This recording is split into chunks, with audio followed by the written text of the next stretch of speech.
Hey guys, tonight we begin with something a little more ancient. And no, not pyramids or druids or the weird old man at your local yoga studio who insists he remembers Lemuria. We're going deeper, much deeper, to the crystalline shores of Atlantis, a place that allegedly, definitely, maybe existed, and if it did, you probably weren't allowed in without a ceremonial bath, a light soul cleansing, and a polite telepathic handshake. So before you get comfortable, take a second to like the video and subscribe, but only if you genuinely enjoy what I do here, and drop a comment below telling me where you're listening from and what time it is. It's always wild to see who's drifting off to sleep at 3 a.m. versus who's pretending to meditate at noon in a shared office cubicle. Now dim the lights, maybe light a candle that smells like ancient regret, and let's ease into tonight's journey together. Welcome to your first day at an Atlantean mystery school. Good luck, initiate. You're already late. It begins the way most spiritual crises do, with a dream you're convinced is a message, a glowing triangle in the sky, and someone named Thalos appearing in your kitchen to tell you your training begins at dawn. You assume it's a metaphor.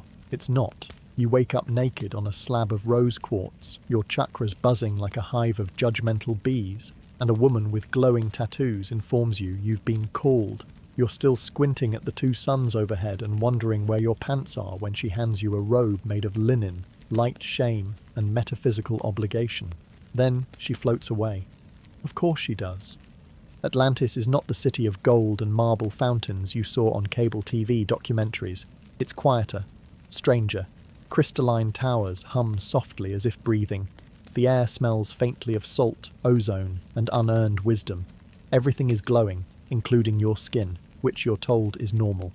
You don't remember agreeing to any of this, but that's not how initiation works. Consent is implied once your soul signs the astral paperwork. You're shuffled into a structure that looks like a temple, a spaceship, and a moderately judgmental art gallery all fused together. It vibrates slightly under your feet. You try not to vomit. Inside, rows of initiates are already seated in geometric formation. They look serene. You look like a tourist who fell through a portal at a yoga retreat. The high instructor appears, a 7-foot being made entirely of light, geometry, and the intense pressure of silent disappointment. It speaks directly into your mind. The voice is gentle, but it also sounds like it could bench press your soul. You are here to remember, it says. You're not sure what you forgot, but based on the curriculum scroll handed to you, it's apparently everything. Welcome to the mystery school. Attendance is mandatory. Enlightenment is optional. Morning in the Atlantean mystery school doesn't begin with an alarm clock or the soothing chime of a guided meditation app. It begins with sand in your mouth, salt on your face, and a voice inside your head whispering, "The soul must rise before the body," which is a poetic way of saying, get up, because someone's about to pour water on you that's been blessed by the dolphins. And yes, you're supposed to be grateful for that. The dolphins are allegedly 8th-dimensional beings with strong opinions about your spiritual hygiene. One of them winked at you yesterday. You're not sure if that was flirtation or judgment. You sleep on a platform made of polished stone suspended over a shallow pool. Why? No one explains. Possibly symbolic, possibly just inconvenient. Either way, it's cold, slightly damp, and scented like ceremonial mildew. Your bedding is a thin sheet woven from dream silk and something called star fiber, which sounds expensive until you realize it offers roughly the same insulation as a paper towel. You're encouraged to sleep facing east, toward the crystalline horizon, where the morning light passes through the dome and refracts into patterns that are apparently coded messages from the Council of Nine. You just think it looks like a disco ball exploded in slow motion, but you nod reverently anyway. That's lesson 1. Always pretend you understand the light codes. Breakfast is not served. That would be too third-dimensional. Instead, you are invited to absorb nourishment from the ambient frequency field, which is a polite way of saying you're not eating. Some of the advanced initiates close their eyes and hum softly while they inhale waves of theoretical protein. You try it. You're still hungry. Someone offers you a cube of condensed sunlight wrapped in edible flower petals. It tastes like disappointment and cinnamon. You're informed this will calibrate your energy body. You were hoping for toast. You are not permitted to speak for the first 90 days. It's called the silence period, and it's taken very seriously. Communication is done through eye contact, synchronized blinking, and occasional synchronized sighing. You quickly learn that your thoughts are not private. Every accidental memory, insecurity, or passing judgment is fair game for telepathic leakage. You think about pizza, the woman next to you starts crying. You judge someone's tunic. They look directly into your soul and remind you that all forms are temporary. You spend the rest of the day apologizing with your eyebrows. You're assigned a mentor, an elder initiate who looks about 25 but insists they're 700. They glow faintly, float occasionally, and speak in cryptic riddles like, "To know the spiral, you must first become the point." You write this down. You still don't know what it means. Neither do they. That's not the point. By the end of the day, you've sat in lotus position for 9 hours, absorbed 3 light codes, failed 2 breathwork assessments, and somehow lost your robe. You are exhausted, slightly luminous and more confused than ever. But this is only day 1. The soul, apparently, takes its sweet time. Eventually, someone decides you've earned the right to chew something again. It's not clear who makes this decision, but it feels ceremonial, like being knighted by a vegetarian wizard. You're led, barefoot of course, to the Temple of Nutrient Reclamation, which is a fancy way of saying communal food dome. It's shaped like a lotus flower and smells like wet leaves and moral superiority. Inside, other initiates are already seated in silence around a hovering obsidian table. The food glows. That's your first warning. There are no plates. The food is presented on slabs of translucent crystal that vibrate slightly, depending on what emotional lesson it's coded with. Today's meal vibrates at shame with a hint of forgiveness. You're not sure how to feel about that, but your stomach is growling loud enough to be spiritually inappropriate, so you nod respectfully and pretend to understand. The first course is a spiral of raw root vegetables that have been sun-blessed, moon-whispered, and arranged by someone who's clearly angry at geometry. The carrots judge you. The beets look smug. The radish is having an existential crisis. You're told to eat with your fingers, but slowly. Each bite must be chewed exactly 33 times while you contemplate the evolutionary trauma of your digestive system. It's supposed to activate your light body. It mostly activates resentment. Halfway through, a gong sounds. This means it's time to chant the sacred phrase that blesses the microbes in your gut. You mumble it awkwardly, trying not to make eye contact with the glowing woman next to you, who appears to be levitating from joy. She hasn't blinked in 20 minutes. There is no water. Water is a luxury reserved for emotional detox ceremonies, which you are not yet deemed pure enough to attend.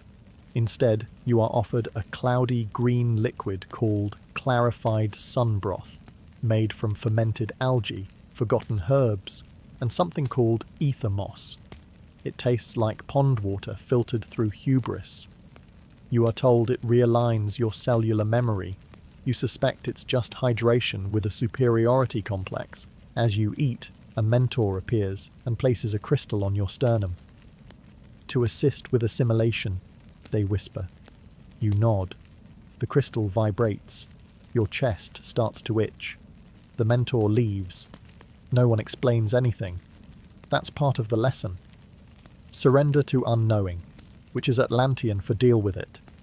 Dessert is a single orb of nectar sphere, a hand-harvested fruit from the edge of the bioluminescent jungle. It glows gently and tastes like all your unresolved childhood emotions. You cry. It's expected. Everyone claps telepathically. When the meal is done, you are required to sit in stillness for 1 full hour to digest the light. You try not to fall asleep. Your neighbor releases a sigh that sounds like enlightenment. You release one that sounds like spiritual gas. By the end, you are not full, you are not satisfied, but you are slightly humming, faintly buzzing, and beginning to suspect that hunger is just another illusion you'll be shamed out of later. Welcome to the path. Dessert was your last comfort. You were expecting something majestic, maybe a flowing cloak embroidered with star maps, or a regal white robe that whispered ancient truths every time you turned your head. But no, The standard initiate uniform is a shapeless tunic made of what they call soul-woven linen, which sounds lovely until you touch it. It's like being hugged by dry paper and passive aggression. The fabric is technically alive, but only just. It moves slightly when you're not looking, which is either spiritual or deeply upsetting. You're assured that the robe chooses you. You're pretty sure it picked you out of pity. There are no shoes. Footwear is considered a barrier between your auric field and the crystalline intelligence of the temple floor, so you go barefoot, all the time, on cold stone, vibrating crystal, and whatever organic slime gathers near the ceremonial pools. Your feet slowly begin to resemble ancient tree bark. You stub your toe on something that may have once been sentient. It sings a little. You don't ask questions. The robe is dyed a soft beige colour, allegedly matching your current frequency of spiritual immaturity. Some of the more advanced initiates wear pale blues, silvers, or a deep amethyst shade that screams, "I've already wept through my ego death." You ask when you get to upgrade. The answer is vague and involves the phrase, "only when your spirit is no longer attached to the concept of upgrades." So basically, never. The robe has no pockets. That's by design. Pockets are considered a manifestation of hoarding behaviour. If you want to carry something, you must hold it in your hands, in your heart, or float it telekinetically, assuming you've passed the levitation module, which you haven't. So you carry your personal crystal pouch in your mouth like a guilty squirrel. No one corrects you. Apparently, you need to journey through embarrassment to reach clarity. You're also given a belt made from woven seagrass and imbued with the memory of ancient tides. It smells faintly of regret and low tide. You're told not to remove it unless instructed by a senior light technician. You're not sure what a light technician does, but he winked at you in the hallway and now your aura feels itchy. Hair must be worn in alignment with your current inner chaos, which means no combs, no scissors, and absolutely no styling unless directed by the Council of Aesthetic Alignment. You try to tame your curls. Your mentor watches in horror and whispers. The ego seeks symmetry. You let your hair win. Jewellery is forbidden unless it vibrates above a certain frequency. Someone wears a necklace that hums like a swarm of bees on antidepressants. You ask where they got it. They say, "in a vision." Of course they did. After a week in your new uniform, the linen softens slightly, or maybe you've just stopped noticing the itch. Either way, you begin to accept that comfort is no longer a priority here. Fashion is irrelevant, only energy matters, and yours is still mildly chaotic. But don't worry, that's exactly where they want you. You knew there'd be some silence involved. This is a mystery school after all. You expected the occasional quiet meditation or hushed reverence during planetary alignments. What you didn't expect was a full-blown 90-day vow of absolute, unbreakable, soul-cleansing silence. No speaking, no humming, no spontaneous chanting unless pre-approved. Even sighing too loudly is considered energetic leakage. One woman got scolded for blinking with too much emotional intent. They don't just tell you to be quiet. They ceremonially remove your voice. You're ushered into the chamber of still breath, surrounded by crystalline walls that reflect your last panicked thought. Wait, what if I need to sneeze? A high initiate draws a glowing spiral on your throat using powdered pearl and something they only refer to as tears of the ocean's memory. Then they look into your eyes with ancient disappointment and murmur, "The tongue is the tool of the unmastered mind." You want to ask what that means, but obviously too late. At first, silence is kind of peaceful. The world softens. You listen more. You notice things, like how everyone walks too slowly, and the room constantly smells like cedar and unresolved childhood trauma. But soon, the silence becomes suffocating. You begin to narrate everything internally. Every movement, every emotion, every passing thought, all trapped in your head with no escape. You start naming your thoughts. Regret is Gerald, doubt is Cassandra, hunger is Steve, and Steve never shuts up. Communication is now done through facial expressions, vague hand gestures, and a complex series of eyebrow twitches. There is an entire class on sacred glancing, which involves locking eyes with a stranger for 47 seconds while both of you internally scream. You accidentally squint at someone too intensely during a moon ritual and are immediately assigned to broom duty for projecting astral sarcasm. You also learn telepathy, or rather, you're told you already knew it in a past life and just need to remember. Everyone around you is apparently having full conversations in the void. You try to send a message. Hello? No response. You try again. Please stop judging my aura. Still nothing. Eventually, someone turns to you, stares into your forehead, and transmits the spiritual equivalent of a sigh. You've been mentally yelling. It's rude. They give you a crystal to amplify your inner voice. You hold it. Nothing happens. The crystal feels mildly condescending. You're told to be patient. Inner stillness takes time. Your mentor signs with their fingers while radiating smug serenity. You nod, then trip over your own robe and silently scream into the void. No one notices, or maybe they all do. It's hard to say when everyone's communicating through shared emotional resonance. By week 3, you stop missing your voice. Not because you've achieved enlightenment, but because you've forgotten what it's like to finish a sentence. Your thoughts have grown sharper, your emotional awareness deeper, and you now experience full-blown existential crises in complete, reverent silence. Congratulations, you've become spiritually mute, emotionally raw, and deeply suspicious of anyone who smirks at you without context. And that's exactly what they want. Your first official class isn't breathwork or light body activation, it's crystal orientation, because apparently nothing in Atlantis functions without gemstones, and you're already using 3 of them wrong just by existing. The classroom is a dome made of clear quartz. Everything hums. The floor vibrates. The instructor appears as a tall figure in robes woven from starlight and passive aggression. She introduces herself telepathically as Striel, guardian of the 6th prism. You don't ask what happened to prisms 1 through 5. That's not beginner content. There are no desks. You sit on cushions arranged in a Fibonacci spiral because linear seating is spiritually oppressive. Before you, an altar floats in mid-air, spinning slowly. Upon it, 27 different crystals, each glowing with a unique shade of mystical judgment. You're handed a scroll. It's blank.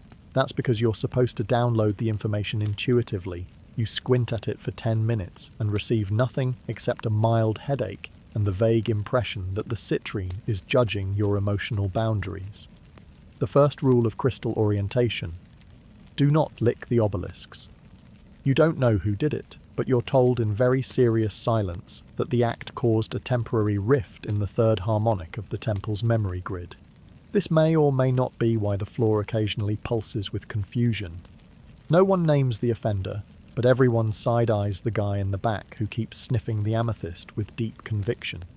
Each crystal, you're told, holds a lesson, not metaphorically, literally. The lapis lazuli contains a full course on Atlantean political history, but only if you touch it while thinking about abandonment. The rose quartz teaches forgiveness, provided you sob gently while holding it to your chest. The obsidian? That one just reflects your worst traits until you either ascend or have a minor psychic breakdown. Most people alternate. You are assigned a personal crystal companion. Yours is a blue-green chunk of something called chrysophlorite. It glows faintly and vibrates whenever you get a wrong thought, which is often. You try to meditate with it. It makes your ears ring. You place it on your 3rd eye. You see a brief vision of your 5th grade gym teacher. You're told that's normal. Crystals never forget. There's also a segment on crystal boundaries. You're not supposed to sleep too close to them, combine more than 3 in a pocket, or use them to win arguments. They're sensitive, ancient, and prone to mood swings. One initiate tried to use their tourmaline to ground themselves during a debate. The crystal cracked in protest. They now have to eat lunch alone for karmic rebalancing. Before class ends, you're led into the Chamber of Resonance, a room made entirely of selenite, where you're instructed to chant your true name until the walls glow. You chant. The walls do not glow. Someone else chants and the ceiling sparkles like enlightenment sneezing. You try again. The walls emit a low hum that sounds like mild disapproval. Congratulations. You're now certified to not misuse quartz. Spiritually speaking, you're still clueless. But at least now your pockets buzz with purpose. It starts with a soft whine in your ears, like a fluorescent light left on in a very judgmental office. Then it deepens, a buzz behind your eyes, a sense of pressure. Someone nearby is annoyed, not visibly, not audibly, just radiating it. You glance over. The guy next to you is sitting completely still, eyes closed, face serene, and yet, you know without question that he thinks you breathe too loudly. Welcome to Telepathy 101, where thoughts aren't private, emotions aren't subtle, and someone's already broadcasting their childhood trauma into your frontal lobe. The class is held in the Dome of Harmonized Intent, which is just an empty glass orb filled with incense, echo, and regret. There are no instructors. You teach each other. Or rather, you exchange frequencies of understanding in an open psychic loop. It's chaos. Everyone's trying to think gently.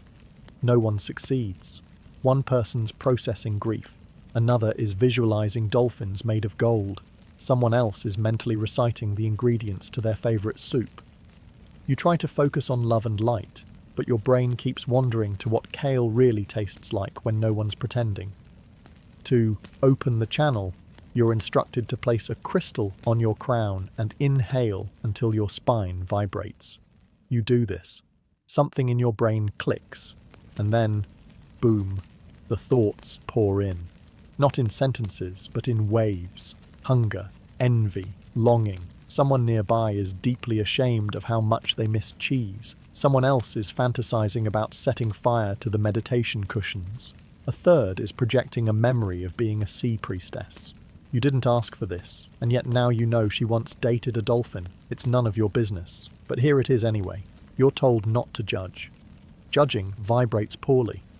But that's hard when you realize the people around you are just as lost, confused, and spiritually insecure as you are. Except now, there's no hiding it. Thought leaks are constant. Every time someone pretends to understand a lesson, their internal monologue screams, "I have no idea what's happening." Every time someone bows, they're mentally reminding themselves that they forgot how to bow properly. It's a circus of quiet desperation, dressed in flowing robes. Eventually, you learn to filter, to gently observe without attachment. You let the thoughts pass through like metaphysical static. You pick up on emotional clusters, symbolic images, fragments of desire.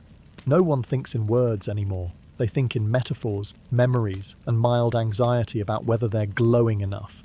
You start thinking in symbols too. You picture yourself as a flickering candle. You accidentally project it. Someone hugs you. You didn't want that. But now you have to hold hands for 45 minutes as part of a mutual resonance realignment. The hardest part isn't hearing everyone. It's realizing they can hear you, your fear, your boredom, your incredibly unhelpful opinion about your mentor's eyebrows. It all leaks out. There is no mental privacy. Only the slow, humbling crawl towards psychic etiquette. And just when you think you've got it, you accidentally broadcast your dream about French fries. Class dismissed. You wake up glowing, not metaphorically, literally. A soft green shimmer clings to your body like the guilt from a dream you're pretending you don't remember. You think maybe this means you're finally ascending. It doesn't. It means your aura is clogged, or gunky, as your mentor so delicately puts it while casually waving a feather wand over your head and muttering something about your root chakra looking like a neglected compost pile. Apparently, spiritual light isn't enough. You also have to be clean, energetically, constantly. Aura hygiene is a daily ritual. Skipping it is considered the equivalent of showing up to sacred geometry class with spinach in your teeth, except worse, because now your unresolved issues are leaking onto everyone else's frequency. You're told that energy is contagious, and you start to believe it when the entire group meditation gets derailed by someone's bad breakup memory vibrating in the corner. One person sneezes, and half the room feels like crying. Another person cries, and someone else projectile vomits emotions into the group field. It's all connected, and gross. The cleansing process is extensive. First, you smudge, but not with just any plant.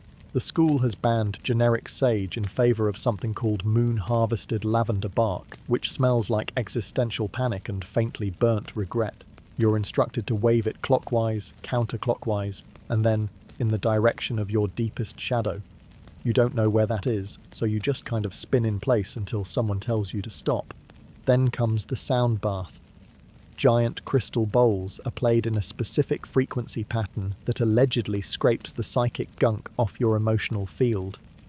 It feels more like a whale is serenading your insecurities. You lie on the floor, completely still, trying to focus on your third eye while the instructor yells, "Open!" into a didgeridoo. You hear someone sobbing softly. You can't tell if it's healing or regret. Possibly both.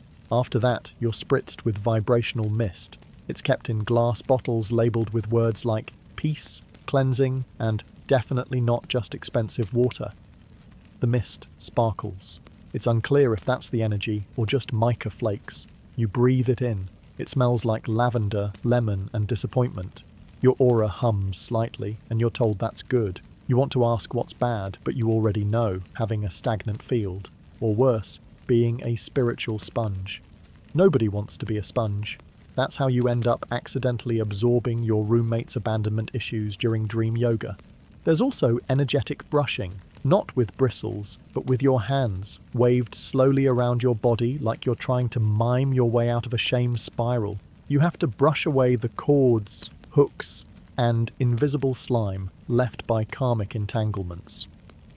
The process takes 45 minutes and leaves you more exhausted than a cardio workout. But if you don't do it, someone will tell you they can see your unresolved stuff hovering near your shoulders, and they will mean it. By the end, you don't feel lighter. You feel exposed. Clean, yes, but also spiritually naked. Your energy field is now pristine, polished, and absolutely terrified it'll pick up someone else's nonsense by lunch, which of course it will. Breathing, as it turns out, is not something you've been doing correctly. You thought you had it mastered. Inhale, exhale, repeat. Not here. In Atlantis, breathing is an art form, a discipline, and, most importantly, a daily performance.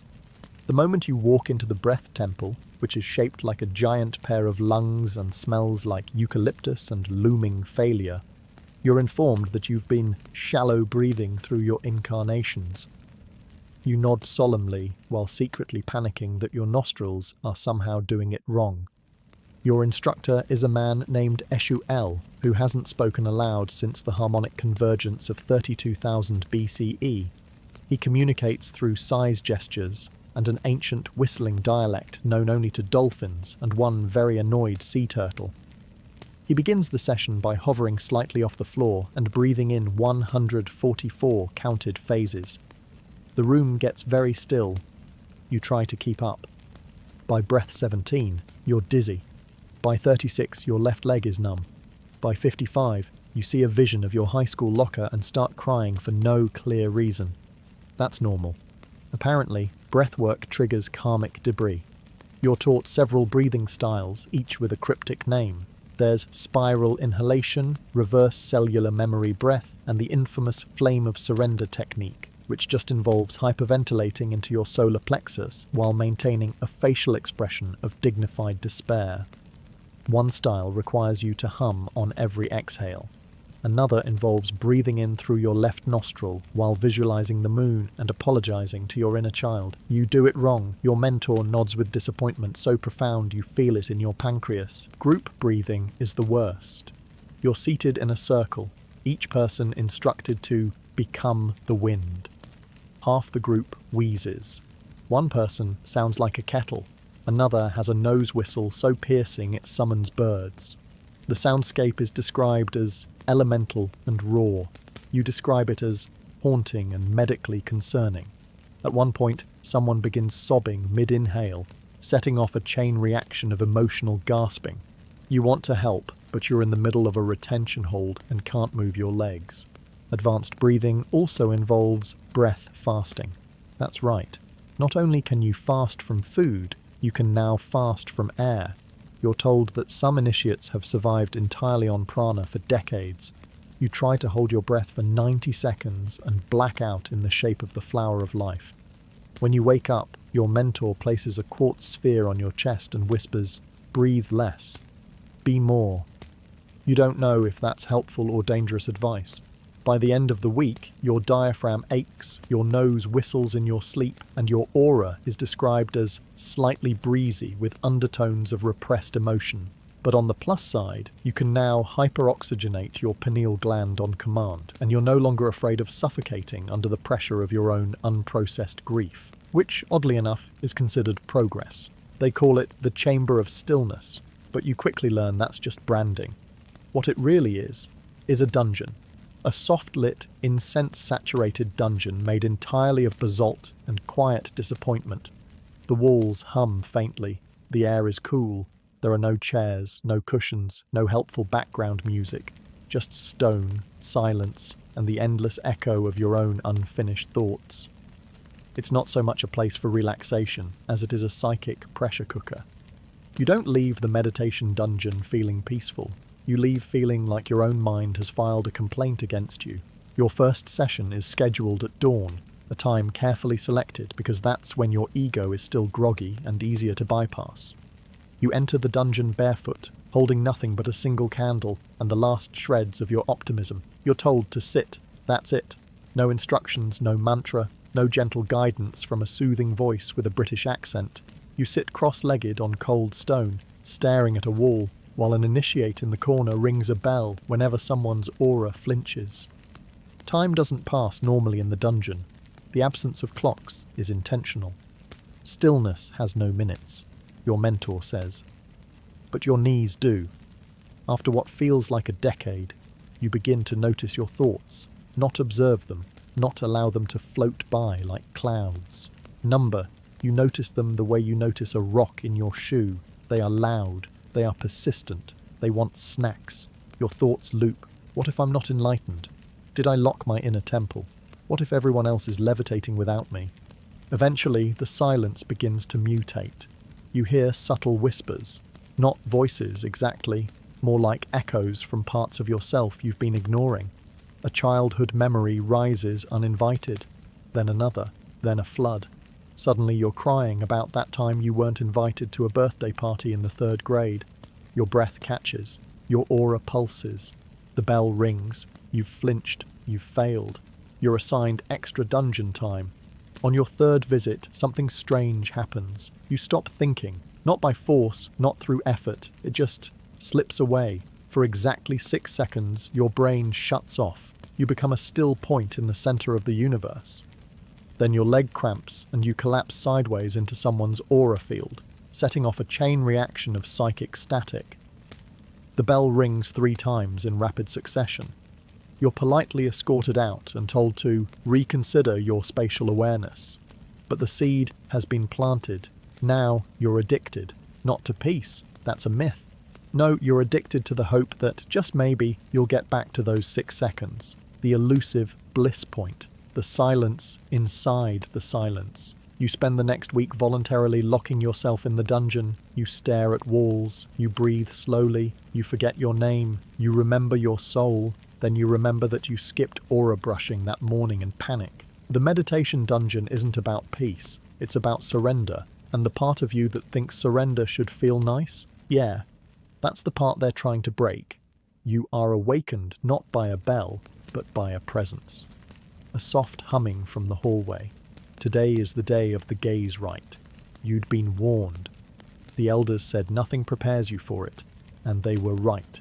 Nothing prepares you for sitting on a mat across from someone you've never met, knees touching and staring into their eyes without blinking, for 6 hours. Yes, 6.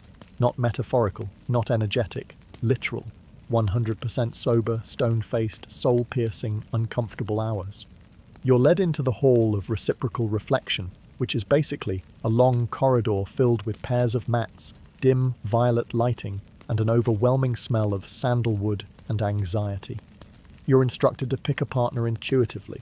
You attempt this by scanning the room with your 3rd eye, but ultimately you pick the first person who isn't already paired off. She looks serene, glowy, and terrifyingly calm. You, on the other hand, already regret everything. You sit cross-legged, palms facing up, spine in alignment with the cosmic axis, whatever that means. A chime rings. That's your cue. You look into her eyes. At first, it's just awkward. You try to soften your gaze, look open and compassionate, but your brain is doing somersaults. You become painfully aware of your own face, your breathing, your posture. You try to think loving thoughts. All that comes up is, does she think my left eye is bigger? You panic, blink. She doesn't. The chime rings. You've lost a point. You don't even know how the point system works. After the first hour, something shifts. Your embarrassment dissolves into discomfort. Then discomfort mutates into boredom. Then boredom curdles into rage. You are furious at her, for no reason. She hasn't spoken. She hasn't moved. But somehow you're convinced she's judging you with her inner child. You contemplate faking a faint. Then you see it. Her tears. She's crying, softly, silently. Her eyes glisten and she smiles, just barely. You feel the twist in your chest. Now you're crying. You don't even know why. But you do. Somehow, without a word, she's reflected something back at you. Some ancient grief, some stupid memory. Maybe your third-grade trauma when you lost your pet rock. Whatever it is, you're not okay. And also, you're fine. It's both. By hour 4, everything is weirdly funny. You stifle a laugh. She stifles one back. You both try to return to your sacred seriousness, but it's too late. You've broken the trance. For 15 glorious minutes, the two of you just beam at each other like lunatics. You see her past lives. She sees yours. One of you might have been a tree. Then the final hour hits, and suddenly it's not funny anymore. It's raw, pure, quiet. You are no longer looking at her. You are looking through her. And disturbingly, you realize she's doing the same. It's not romantic. It's not even friendly. It's cosmic bureaucracy. Your two souls filling out the last forms of a very ancient agreement. The chime rings. It's over. She nods once and leaves without a word. You feel emptied, rinsed, rearranged. You'll never speak again, but now she's etched somewhere in your spirit, like a note written in invisible ink. You never learn her name, you never see her again, and somehow that makes sense. At some point, someone announces it's time for stillness immersion. You nod like you understand, but deep down, you hope it just means more meditation. It doesn't. Meditation, you come to realize, was the training wheels version of this. What you're about to learn now is sacred sitting, an ancient Atlantean practice in which you sit, motionless, without blinking, fidgeting, scratching, sighing, twitching, thinking too hard, or wanting it to end, for 8 hours, straight. It begins at sunrise. You're taken to the outer court of the Eternal Lotus, which sounds like a garden but is really just a perfectly square slab of polished limestone under a blazing sun. There are no shade trees, no cushions, and definitely no snacks. Each initiate is assigned a specific tile to sit on. You're warned that if you move off your square, your energetic blueprint could scatter into the wrong dimension. Whether that's metaphorical or not, you decide not to test it. Your task: sit upright, eyes half open, palms resting on your thighs, and do nothing.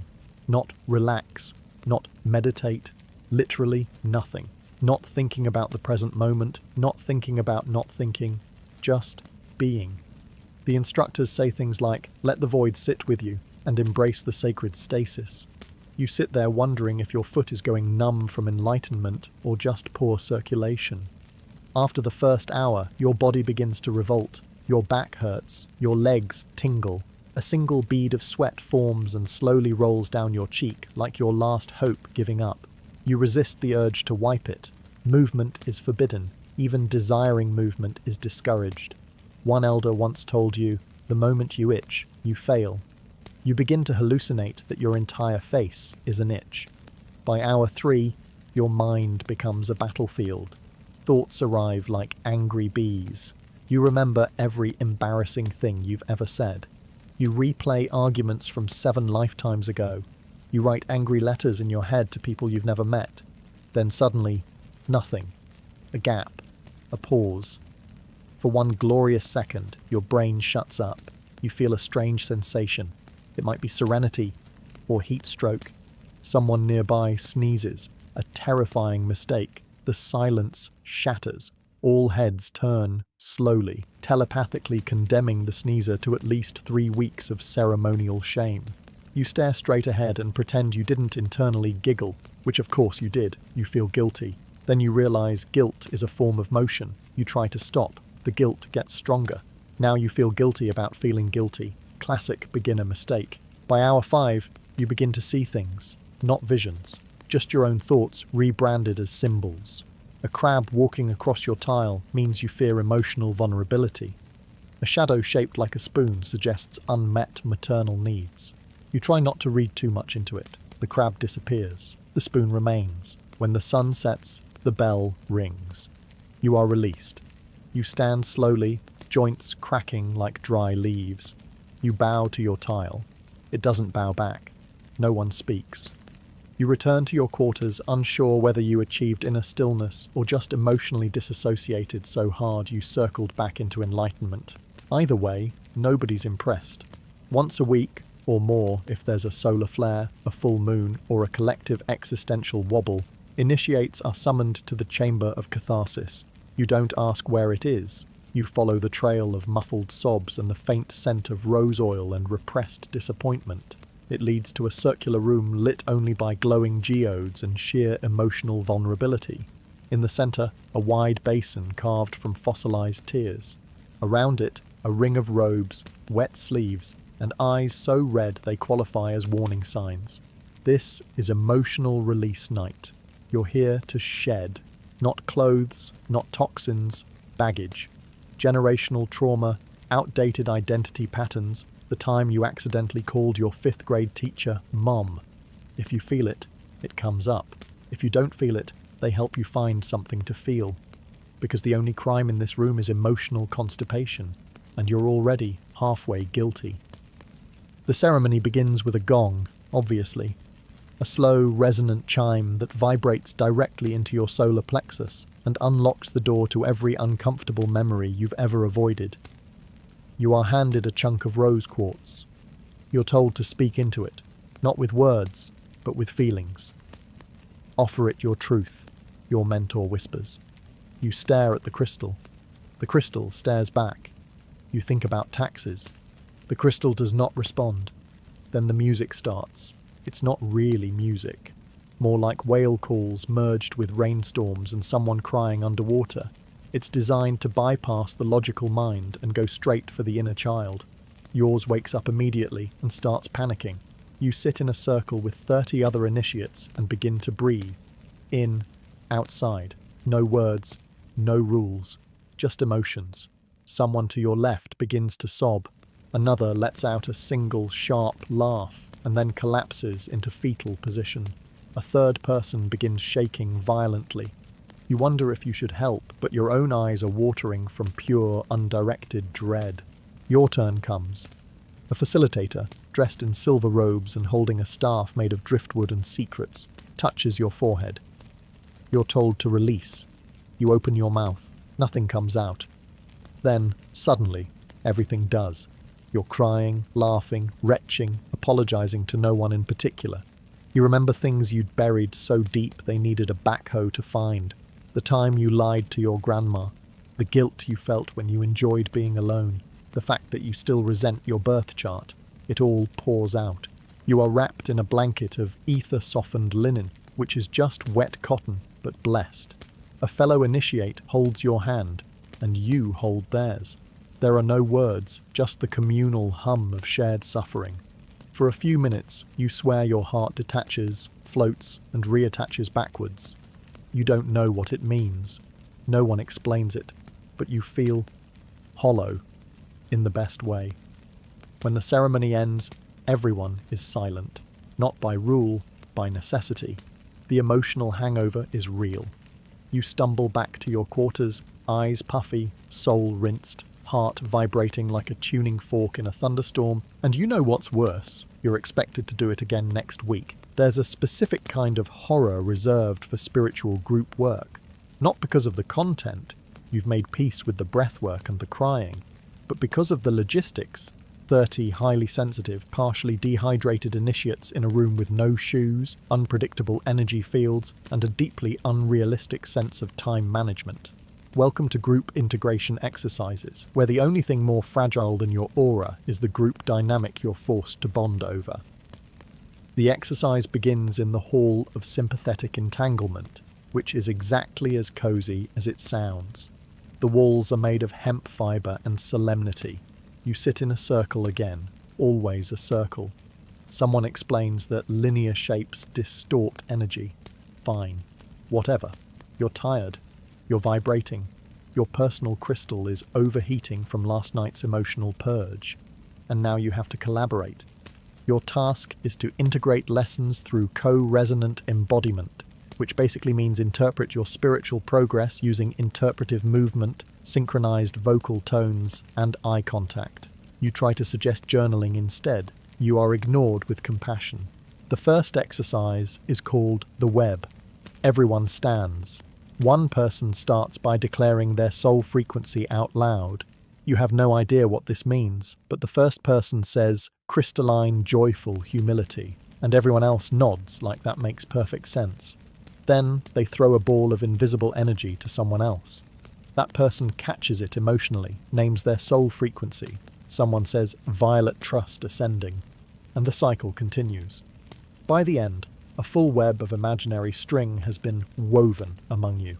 You try not to laugh when someone yells cerulean truth prism while lunging across the circle. It's rude. You fail. You giggle. Your mentor gives you a look. You stop. The next exercise is mirror movements. You and a partner must mimic each other's slow, sacred gestures. The key is to drop the self and become the other. You try. Your partner raises their hands like they're pulling sunlight from the ceiling. You copy, but you're off by half a second. The group notices. You hear someone sigh. Not loudly. Spiritually. Then comes voice weaving. Everyone hums a tone they feel matches the group's current vibration, which means you get 30 people humming slightly different notes while trying to listen for an imagined cosmic chord. The result sounds like bees stuck in a wine glass. You try to find harmony, fail, and accidentally harmonize with your own panic.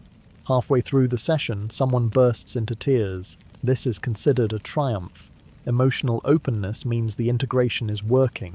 You awkwardly rub their back, then realize physical contact hasn't been explicitly consented to and mentally apologize into the group field. You think someone accepts it, probably. At the end, you all hold hands in silence. There's no reason for it. It just happens. The room feels warm. The energy, or maybe just the collective exhaustion, binds you together for one oddly tender moment. And then the instructor says, "That was just the warm-up." Of course it was. By now, you've accepted that everything in Atlantis is harder than it needs to be. Breathing, complicated, walking in robes, a hazard, basic emotions, group events. So it should come as no surprise that astrology class isn't about reading your horoscope and pretending to understand Mercury retrograde. No, this is Atlantean star mapping, where you don't just analyze your birth chart, you spiritually excavate it from the memory of the stars themselves. Class begins in the celestial amphitheater, a round, open-air stone structure built on a magnetic fault line, precisely aligned with 13 constellations you've never heard of and can't pronounce. Above you, the night sky. Below you, a glowing spiral etched into the floor that's apparently an astral dial, or the soul's clock, depending on who's talking. You take a seat, open your third eye, because physical eyes are for amateurs, and prepare for confusion. Your instructor arrives in silence, hovering slightly above the ground, wearing a cloak that looks like it was sewn from black holes. He introduces himself with a vibration, not a name, a vibration. You try to nod respectfully, but accidentally burp, which gets psychically recorded. Great start. You are handed a star chart. It looks like someone spilled glitter on a spiderweb and then wrote passive-aggressive notes in Enochian. The instructor points to a cluster of symbols. This is your emergent harmonic imprint. It explains why you flinch during eye contact.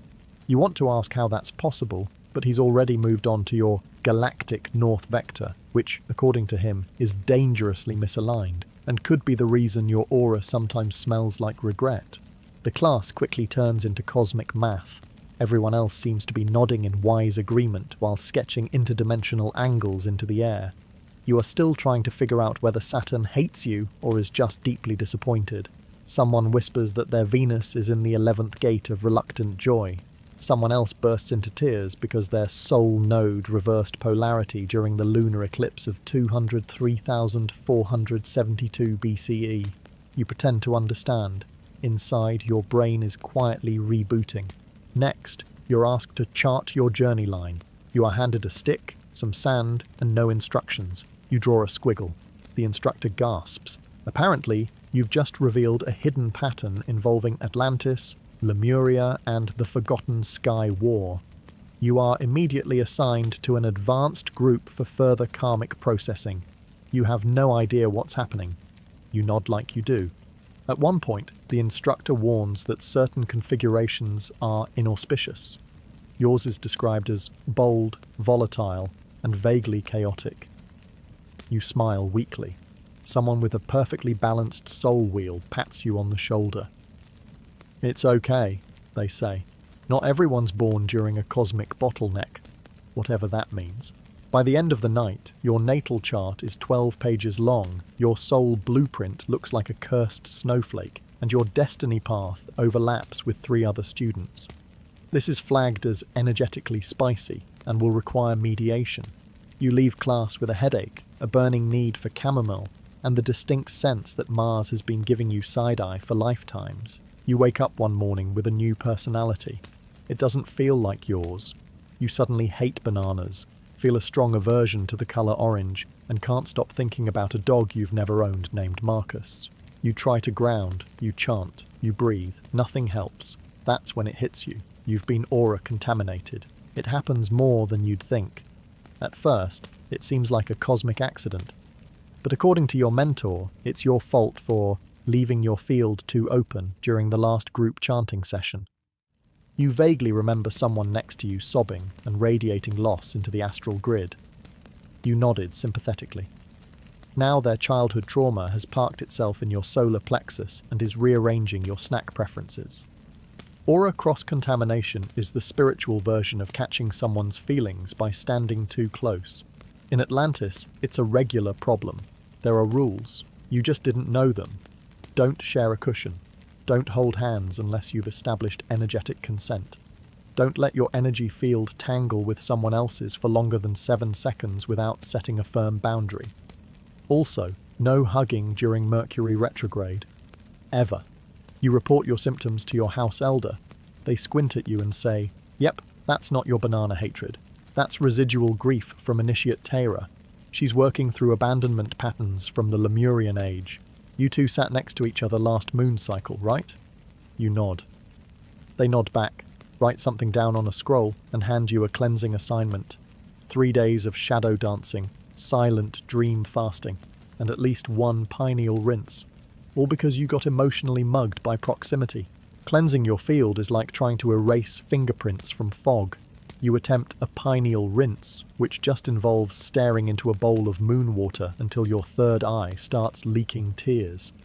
Nothing happens, except you now feel slightly more annoyed at Marcus the imaginary dog. You try dream fasting next. No dreams allowed for 2 nights. You accomplish this by sleeping upright and wearing a crown of copper wire. You wake up grumpy, confused, and with an intense craving for someone else's childhood comfort food. By day 2, your thoughts are still not your own. You catch yourself silently judging people for not finishing their soul contracts on time. You don't even know what that means. Someone catches you muttering about throat chakra imbalance in someone else's cat and gently guides you to the reflection pool. You sit by the water, chant your name backward, and offer the grief back to its rightful owner. You're not sure if it works, but you no longer hate bananas. You now hate soup. It's progress. Cross-contamination isn't a one-time event.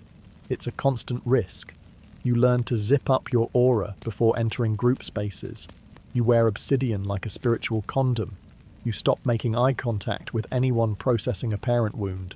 And still, you slip. Because in Atlantis, everyone's healing, everyone's leaky, and the moment you let your guard down, boom, someone else's identity starts thinking through you. You're told to get plenty of rest before your astral travel evaluation, which would be great if rest weren't explicitly forbidden the night before, because apparently, in Atlantis, you must prove you can project your consciousness into other realms while hovering on the brink of total collapse. It's part of the test. If you're too rested, the body resists departure. If you're too tired, you forget to come back.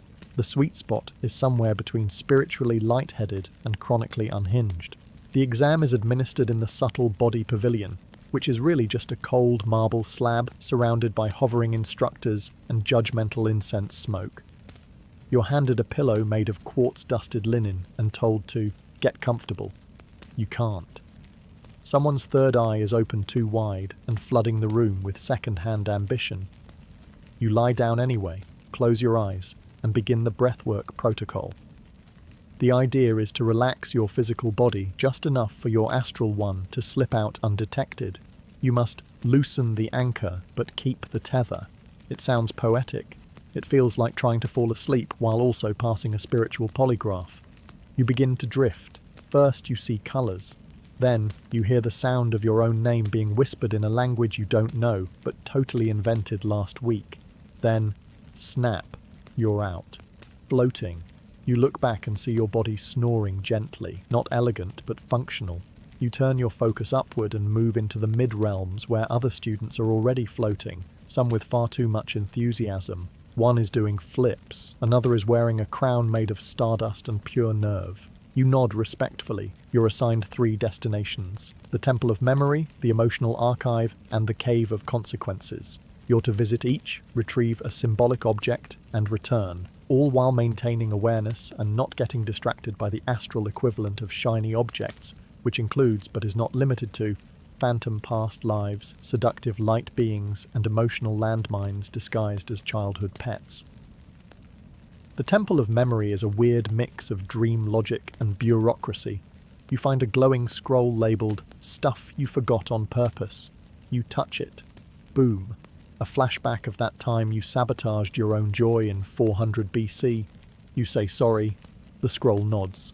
Next, the Emotional Archive. A library filled with other people's tears, neatly bottled and alphabetized. You locate your shelf. It's large. You take one tear, marked "Shame for Needing Help," and tuck it into your aura pouch. Last, the Cave of Consequences. You walk in. The floor reflects your intentions. You walk carefully. Too fast, and it shows arrogance. Too slow, and it reveals fear. You move with fake confidence. It works. The cave coughs up a crystal shaped like a question mark. Symbolic, confusing, on brand. You return to your body with a thud, literally. You overshoot the landing and wake up gasping. The instructors look pleased. One writes, "Mostly successful re-entry" on your scroll.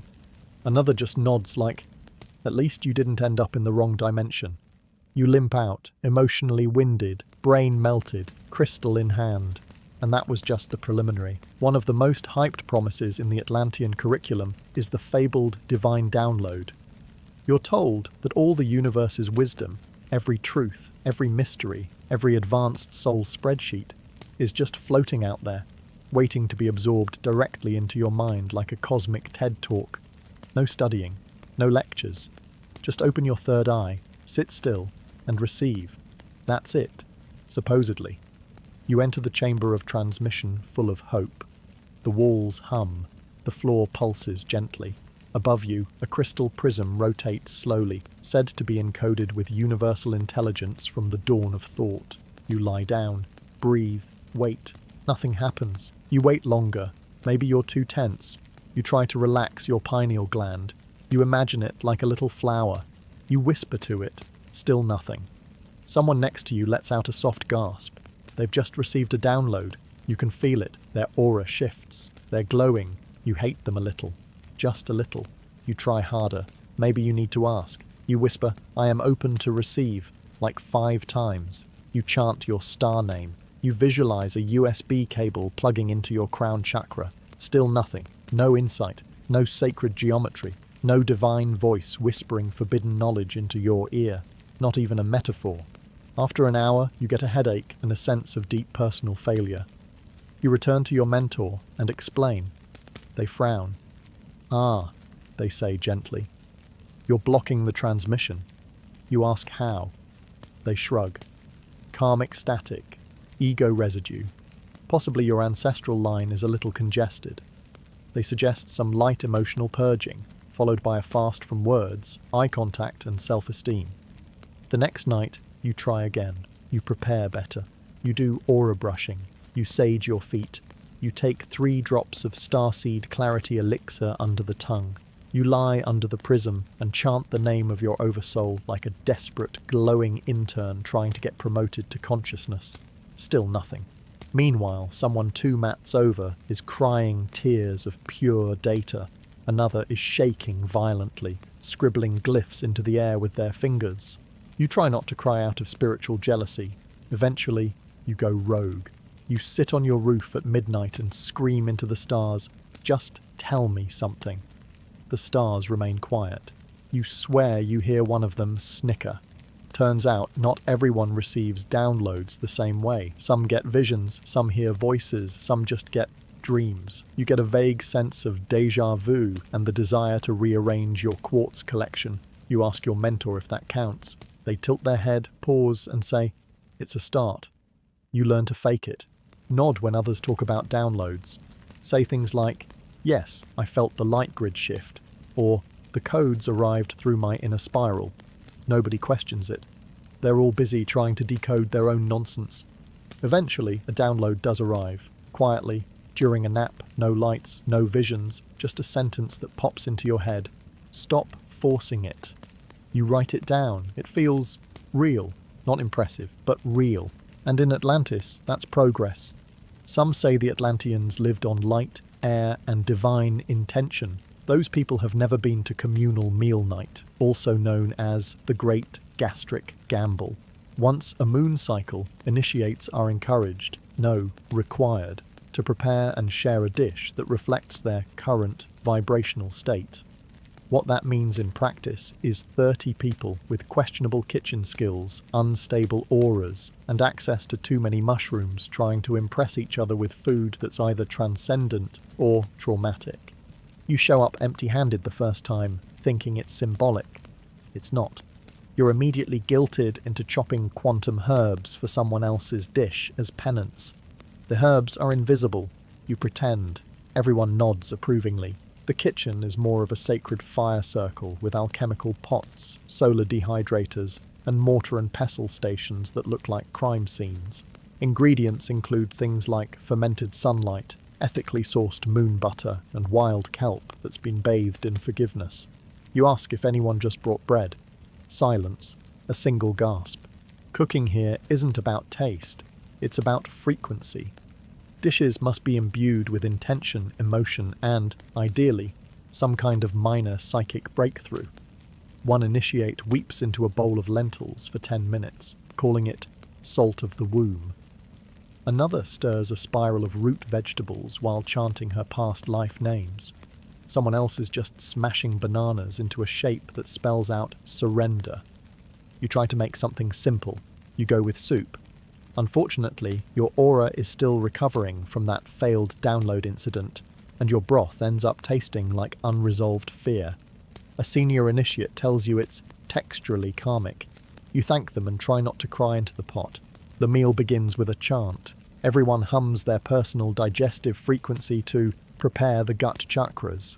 Then you walk the circle, each person offering a spoonful of their vibrational casserole, trauma loaf, or transcendent quinoa cloud. You try everything. You regret it instantly. Some dishes make you feel lighter, happier, genuinely aligned.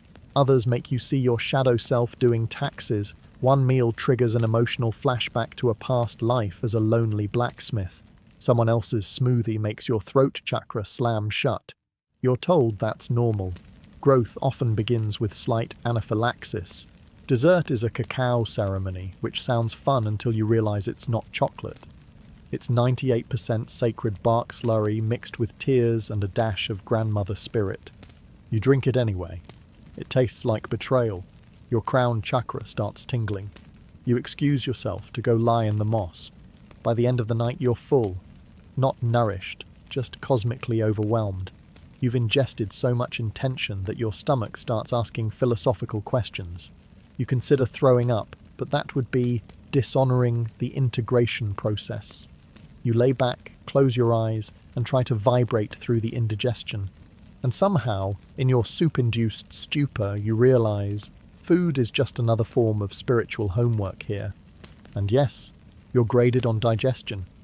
You always knew crystals were important here. That's been obvious since day one, from the amethyst grid under your bed to the 12-pound chunk of rose quartz that someone keeps insisting is sentient. But you didn't realise just how serious it was until they brought you into the room of refractions. You thought it was a showroom, a decorative little corner of the temple. Cute. A vibe. You were wrong. This is where your soul gets audited by geology. At the centre of the room is a massive, pulsing slab of clear quartz the size of a horse. It's been tuned to the collective field and is apparently so sensitive it can detect unresolved guilt through a handshake. Around it, rows of smaller stones, citrine, obsidian, kyanite, moldavite, each calibrated to a different layer of emotional dysfunction. This is where your mentors take you when they think you're stuck, or lying to yourself, or just too smug about that one lucid dream you had last week. The process begins with silence. Always silence. Then, a facilitator hands you a crystal. You don't get to choose. The crystal chooses you. You're handed a piece of black tourmaline. It's cold, heavy, and somehow already judging you. You're told to hold it to your heart and let the resonance emerge. Within seconds, your chest tightens. Your breath shortens. You feel sad, not dramatic, movie scene sad, just tender, fragile, like the stone is peeling back your emotional wallpaper and pointing out all the cracks underneath. You start sweating. Someone whispers, "Good. That means it's working." You want to throw the crystal into the sun. Next, you're guided toward the diagnostic array, a semicircle of 7 crystals, each representing a chakra. You lie down. Crystals are placed strategically on your body. Third eye, solar plexus, knees apparently. To ground the timeline, the facilitator mumbles. You nod, pretending to understand. Your mentor hovers, eyes half closed, listening to the subtle tones your energy field makes as it reacts to each stone. Then comes the commentary. They say. Your heart crystal isn't spinning. You panic. Should it be? Your throat stone cracked slightly. That's repressed grief. You nod solemnly, already blaming your childhood.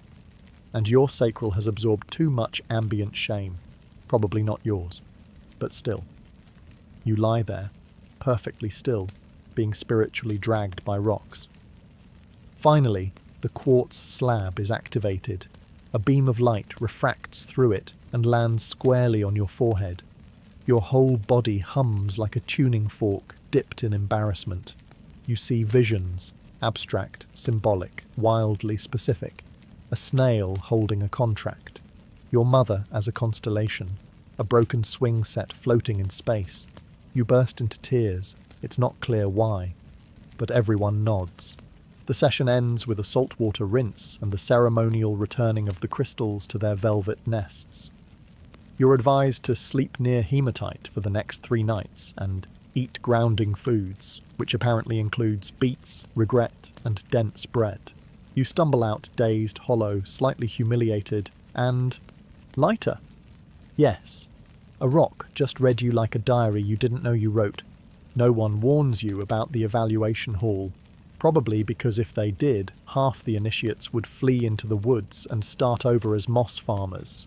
It looks innocent enough. Circular chamber, domed ceiling, a nice floral aroma that might be lavender or suppressed dread. But once you're inside, surrounded by council members in matching robes with matching "we're not mad, just disappointed" expressions, the illusion fades. This is not just a review, it's a reckoning. You're summoned without warning. 1 minute, you're practicing silent walking meditations. The next, a bell chimes, and someone gestures at you with a scroll like you're being called to judgment. You follow them into the chamber, where the elders sit in a half-circle, illuminated only by natural light and the weight of your unprocessed issues. They welcome you warmly. Too warmly, like you're about to be comforted before being scolded. You're asked to sit in the seat of integration. It's not a chair. It's a stone bench shaped like a teardrop. Symbolic? Yes. Comfortable? Absolutely not. The review begins. One elder starts by listing your strengths. You've shown improvement in emotional presence. Your chanting is technically on pitch. Your aura no longer flinches near others. You nod proudly. Then they get to the areas for refinement, which is Atlantean for everything you're not doing right, but we'll phrase it gently. You still resist surrender, one says. Your energy field pulls inward when the wind changes. Another adds, your astral body leans left when it should spiral upward. You blink slowly, pretending this is all extremely helpful. One elder makes a vague gesture and says, your humility is improving, but it's still a little performative. That stings. You're asked if you've reconciled with your inner mirrors. You say yes. They squint. All of them? You immediately panic. How many mirrors are there? You guess a number. They nod but take notes. Then comes the worst part. Open feedback from your peers. A few initiates have been selected to share anonymous reflections on your field presence.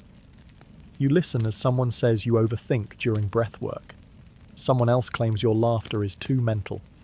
Another mentions you once disrupted a group meditation by sighing with visible attachment. You vow to never express anything ever again. But here's the twist. They don't fail you. No matter how awkward or disoriented you feel, the conclusion is always the same. You're exactly where you need to be, and also where you refuse to go, which is comforting, and also infuriating. The review ends with a ceremonial offering, a polished stone or feather or unflattering truth. You're given a rock shaped like a spiral and told to sit with it until it reveals your next step. You want to ask how long that takes, but you already know. That's the next lesson. You leave the chamber emotionally bruised, mildly encouraged, and slightly more confused than when you entered. But somehow, lighter, not better. Just updated. In Atlantis, you're always technically progressing, just never in a straight line. You thought you came here to transcend, to rise, to merge with light and cosmic intelligence. You did not come here to clean someone else's spiritual compost pile, but that's what you're doing now. Barefoot, robe hitched above your ankles, hauling buckets of transmutation mulch under the blazing Atlantean sun. Because apparently spiritual growth isn't just about breathwork and inner peace. It's also about karma chores. They call it service rotation, which sounds noble until you realize it includes everything from scrubbing initiation tiles to helping someone you don't like realign their crystal grid with compassion. You get no warning, no schedule, and definitely no say in what you're assigned. The temple elders just post your name next to a task and a sentence like, "This is the form your next awakening will take." This week, you've been paired with Elder Satra, who hasn't smiled since the Great Harmonic Shift of 12,008 BC. Your task? Re-rake the meditation garden into spiral geometry because someone's thoughts were too linear last week and it affected the ley lines. You ask what that means. She stares at you until you feel your organs shrink. You grab the rake and begin spiraling. Next up, dish duty. Not just any dishes, ceremonial vessels of the ancients, which must be washed with silent gratitude and dried with hand-woven fibres soaked in lavender-infused moonlight. You're told that even one disrespectful thought while washing could energetically infect the entire community for a week. No pressure. On day 3, you're moved to emotional companion service. Translation, you sit with another initiate who's going through something and offer non-verbal soul presence. The person you're assigned to, Elar, is having a crisis because they dreamed they were a blade of grass and now feel too fragile to function. You nod empathetically for 2 hours while they cry into your lap about wind trauma. Later, you're asked to tend to the temple bees, ancient Atlantean pollinators that don't sting, but do telepathically mirror your emotional state. You're nervous. They get nervous. One flies into your eye and shares a memory of your last breakup. You apologize. It forgives you. And then comes the worst assignment of all, karmic debris cleanup. This involves clearing out an energy corridor where old emotions get stuck. The space feels like sadness mated with mildew. You use a wand carved from fallen truth and chant, "Release, renew, remember," while walking backward. You trip once and have to start over, twice. You wonder why all of this matters, why you, in particular, must do so much labor just to learn to be. Then someone gently reminds you, it's not your karma, you're just helping move it along. That's the point. You're not above the mess. You're in it. Together. By the end of the week, you're exhausted, sunburned, and slightly more humble. You no longer resist service. You understand now that even the mundane can be sacred, especially when done for someone else without needing to be thanked. Which is good, because nobody's thanking you. It's a strange thing, being forced to surrender. You'd think letting go would be the one part of this training that didn't come with paperwork, a facilitator, and a schedule. But this is Atlantis. If you want to release your need for control, you must first sign up for the Surrender Lab, a 6-day immersive experience designed to teach you how to unclench your soul in 12 tightly controlled steps. It starts the moment you walk in and realize you're not allowed to speak for the duration of the lab, not even telepathically. Every word you don't say is counted as progress. Every urge to explain, justify, or ask questions, that's the control you're here to burn in the ceremonial flame of self-undoing. Congratulations, you're stripped of all tools. No crystals, no journals, no mantras, no robe pockets to fidget with. You're assigned a surrender partner who follows you around silently, mirroring your movements like a friendly haunting. Their job is to remind you that you're never in charge. Their presence is both comforting and mildly unhinging. Day 1 is about letting go of routine. You're denied access to the daily schedule. Meals arrive at inconsistent times. Sometimes it's soup. Sometimes it's a single olive on a leaf. You don't know when to sleep, so you nap in corners, trying not to cry. The instructor nods approvingly. Yes, they whisper. This is the unraveling. Day 2 is the trust walk. You are blindfolded and led through a maze of shifting sands, uneven steps, and occasional verbal taunts from hidden mentors. You stumble. You curse internally. You fall into a symbolic puddle. When you make it to the end, you're given a warm towel and the feedback. Notice how you resisted the mystery. By day 3, you begin releasing deeper stuff. Expectations, judgments, the illusion that your inner voice is always right. You're told to climb a tree when the wind tells you to. You wait for the wind. It never comes. You climb anyway. Your robe rips. You laugh, for once, not because it's funny, but because it finally doesn't matter. The hardest day is 4. You're asked to burn something personal in the flame of no return. People toss in letters, old necklaces, hand-drawn visions of the future. You throw in a small folded piece of paper where you'd written, "I need to understand everything." The flame hisses. You flinch. Your surrender partner nods solemnly. By day 6, you've stopped resisting. Not out of defeat, but relief. You nap when tired. You eat what's given. You sit in silence and feel no pressure to fix yourself. In the quiet, something soft arrives. Not a voice, not a revelation, just the gentle echo of trust. It doesn't ask for anything. It just is. You pass the lab not by completing it, but by forgetting it was a test at all. No one announces your success. They simply stop watching you, and you don't need them to. If you thought group chanting or aura cleanses were uncomfortable, just wait until soul monologue night. It's exactly what it sounds like. One initiate at a time, standing in the center of the hall of resonant honesty, facing a silent circle of peers, and speaking the entire truth of their soul out loud. No scripts, no notes, no escape. Just you, your unprocessed emotional baggage, and a bunch of people pretending they're not silently rooting for you to cry. You're told it's not a performance. It's not about being eloquent or entertaining or even coherent.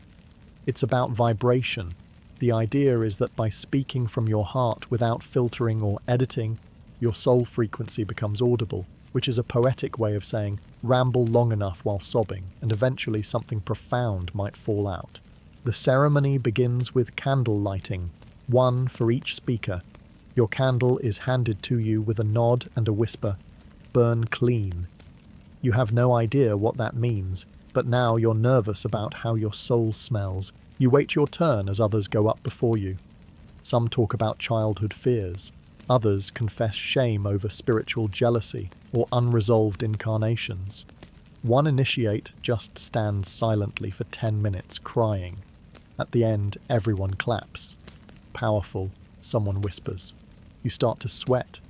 When your name is called, you walk to the center of the circle, heart racing, throat already closing. You take a deep breath. You try to be brave. Then you open your mouth and say something completely unrelated to what you planned. Something small and ridiculous like, "Sometimes I feel like I'm faking the whole journey." And boom, there it is. You didn't mean to say it, but once it's out, the truth avalanche begins. You talk about how you try too hard, how you secretly compare your enlightenment to others, how you sometimes meditate just to be seen meditating, how you're terrified you're here not to awaken but to avoid your actual life. You say all of this while staring into 30 pairs of sympathetic, too-knowing eyes. You expect silence. You get nods, soft smiles. One person reaches out and places their palm gently against the floor. The Atlantean version of "same here, friend." The facilitator lets you talk until your voice fades naturally. Then they ring a soft bell, signaling the close. No one claps. That's not the point. You walk back to your mat, heart pounding, legs trembling. You sit. You breathe. You feel lighter. Not because you said something profound, but because you didn't hide. After the last speaker finishes, the candles are extinguished one by one. The room stays quiet. No one rushes out. You all sit in the dark, marinating in the strange intimacy of being witnessed, fully, without correction. You never quite recover from soul monologue night, but that's the point. You weren't meant to perform, you were meant to dissolve. And maybe, finally, you did. By now, you've been emotionally scrubbed, aurically flossed, and psychically unraveled. So of course it's time for your Atlantean rebirthing ceremony. You assume this will involve metaphor, maybe a symbolic chant, possibly a nice robe. What you don't expect is to be gently shoved into a giant stone bowl full of cold water, left to flail for meaning while a group of initiates chants your spiritual umbilical cord back into existence. They call it entering the womb of your own becoming. You call it accidental drowning supervised by people in linen. It starts at dawn, because of course it does.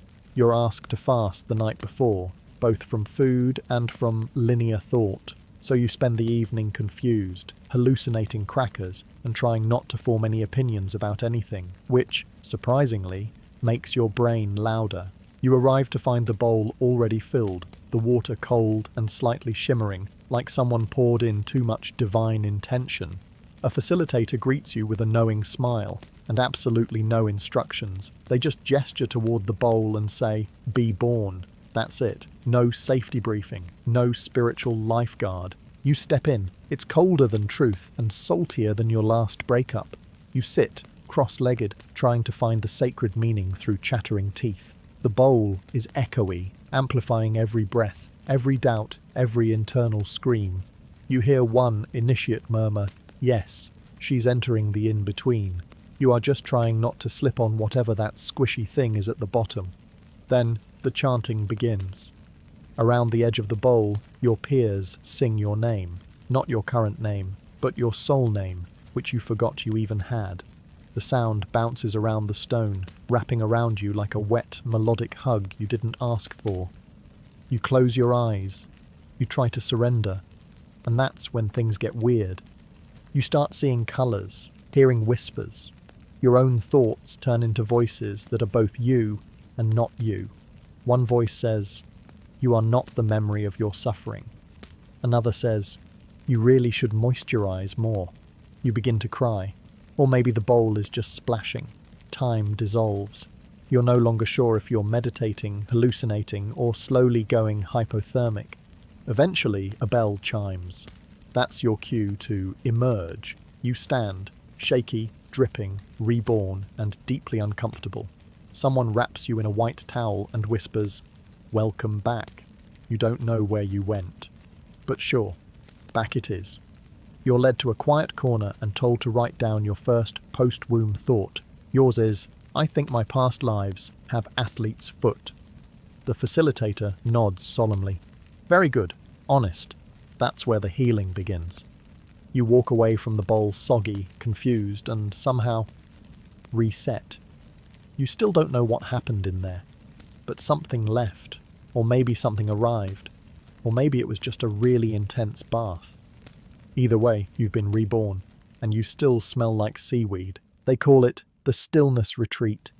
No talking, no gestures, no writing, no mirrors, no clocks, nothing but you and your inner landscape for 5 full days. Sounds peaceful, right? That's because you've never spent over 100 hours in complete silence while surrounded by 30 other people also pretending not to be spiraling. This isn't meditation, it's ego starvation. You begin with a ceremony called the quieting, where a bell is rung, a scroll is read, and all social contracts are revoked. From this point forward, no one knows who you are. You don't even know who you are. You're not allowed to refer to yourself mentally or spiritually by name, role, or personality trait. The goal is to dissolve your identity like sea salt in moon water, gently, thoroughly, forever. The first 6 hours are fine, peaceful even. You sit on your mat, eyes soft, spine dignified. You breathe.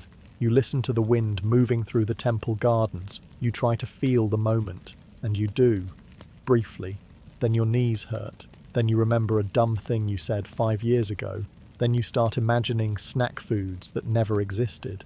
At one point, you're mentally composing a dramatic soap opera about a banana named Kuthar who wants to ascend but is haunted by potassium guilt. You look around. Everyone else seems serene. You suspect they are all lying.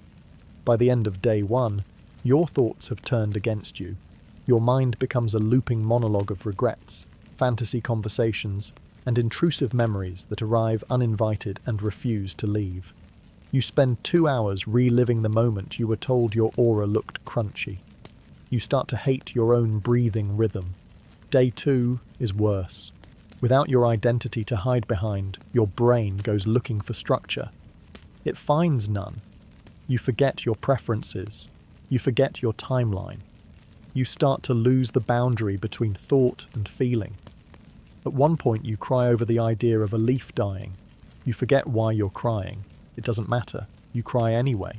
By day 3, something breaks, and that something is you. You stop resisting.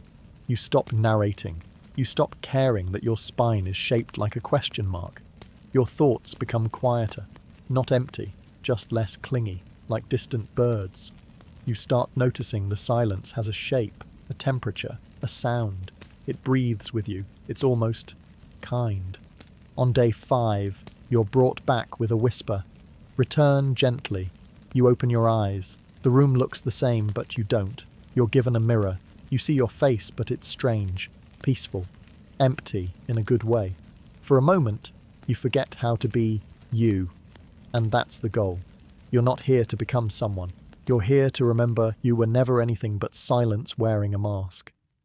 There comes a moment in every initiate's training when the temple elders gather, squint at your aura, and decide, yes, this one is ready to fracture across space-time. That's when you're invited, or voluntold, to participate in the interdimensional field trip. It sounds thrilling, like a cosmic adventure, and it is, assuming you enjoy having your sense of reality lovingly disassembled and reassembled in a slightly different shape. You're not told much in advance, just that you'll be travelling, but not with your body.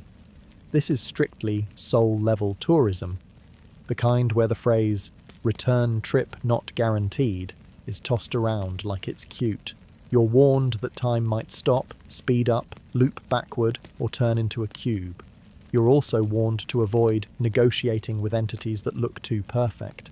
Apparently, that's a trap. Preparation begins with a fast. No food, no water, no memories. You're instructed to write your most persistent belief on a piece of bark and then burn it. Yours says, I need to understand everything. The bark curls in on itself, much like your expectations. The portal chamber is simple, dim lighting, 12 vibrating stones in a circle, and a facilitator who looks like they've forgotten how to blink. You lie down in the center, arms at your sides, and chant your frequency code. a strange sequence of tones you were given in week 7 after accidentally channeling a dolphin who majored in metaphysics. Then comes the lift. Your body doesn't move, but your awareness does. First, it rises out of your physical self like steam, then it's gone, up, out, sideways, through something that feels like silk and math. You pass symbols that aren't readable but are deeply familiar. You feel yourself stretch, then fold, then dissolve into what can only be described as a thought that forgot it was being thought. Suddenly, you're somewhere else. The realm you land in has no up, no down, just vibration geography. You navigate using emotion. Curiosity takes you forward. Doubt pulls you sideways. Joy is an elevator. You encounter beings, not people, not even shapes, just radiant pulses of ancient okayness. They communicate telepathically by broadcasting moods. One of them shares welcoming confusion. You mirror it back. Congratulations. You just made a friend. You're shown things. Realities that never manifested. Timelines that fizzled out. You see a version of yourself made entirely of sound, dancing through a planet made of questions. You laugh. Or maybe that's the universe laughing through you. Either way, you're glad you came. Eventually, a soft tone tugs at your awareness. The recall beacon. Time to come home. You follow the vibration back, past the symbols, past the layers, back into your flesh suit, which feels disappointingly clunky after being infinite. You open your eyes. The room is quiet. The facilitator nods. "You're back," they say. Then, with less enthusiasm, "Mostly." You're handed tea and told not to speak for the next 8 hours. Not because it's forbidden, but because your words haven't caught up with you yet. And besides, how would you even begin to explain what you just unlearned? At a certain point in your training, the elders stop giving you clear assignments. They don't call you to ceremony. They stop correcting your posture during meditation. No more mantras whispered in the hallway. No more dream visitations. Nothing, just silence. Which you think, briefly, is a sign of maturity. They trust me now, you tell yourself. You are wrong. You are being tested. Welcome to the invisible trial, a multi-day experience designed to expose your deepest illusions without warning, feedback, or even confirmation that it's happening. And the worst part? It starts when you least expect it. You'll just be going about your day, fetching ritual water, rearranging your quartz pyramid, arguing internally with a tree, when suddenly everything feels off. Your mentor avoids eye contact. Fellow initiates start acting strange. One gives you a piece of bread with no explanation. Another bows to your shadow. That's when you know you've entered the trial. You don't ask questions. That's part of it. Asking reveals doubt. Doubt is the enemy, or the lesson, or possibly both. You try to stay grounded. You perform your usual spiritual tasks with exaggerated humility. You overpray. You dramatically scrub the temple floor with reverence. Still, nobody acknowledges you. You are officially in spiritual limbo. Then the triggers start. Your bed disappears. You're told it's been returned to the void. You now sleep on a mat that whispers your flaws in your dreams. Your meditation cushion is swapped with a wobbly log. Your food arrives late, cold, with handwritten notes like, "Are you still grateful?" or "Would your soul still evolve if this tasted worse?" You begin to suspect even the bees are judging you.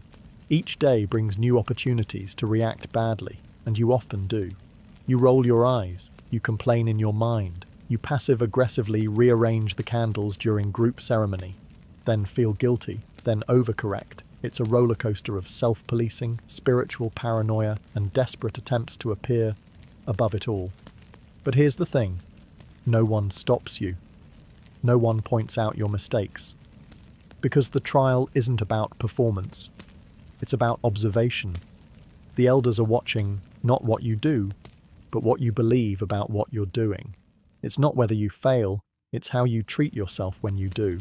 One night, in a moment of frustration, you mutter, "Am I doing anything right?" to a potted plant. The plant wilts. You weep. You realize you've been clinging to the idea of spiritual success, like it's a finish line. You let go. You stop performing. You just be. And then, the next morning, your bed returns. Your name is sung during breakfast. Your cushion is firm again. A bee lands gently on your finger and does not insult you. The trial is over. Nobody tells you how you did. That's not the point. You pass not by being perfect, but by giving up the need to pass. You hear about it during orientation, but you think it's a metaphor. The land responds to your level of awareness. Cute, poetic. You imagine some symbolic lesson about roots and growth. But then they hand you a shovel and a glowing squash, and you realize they mean it literally.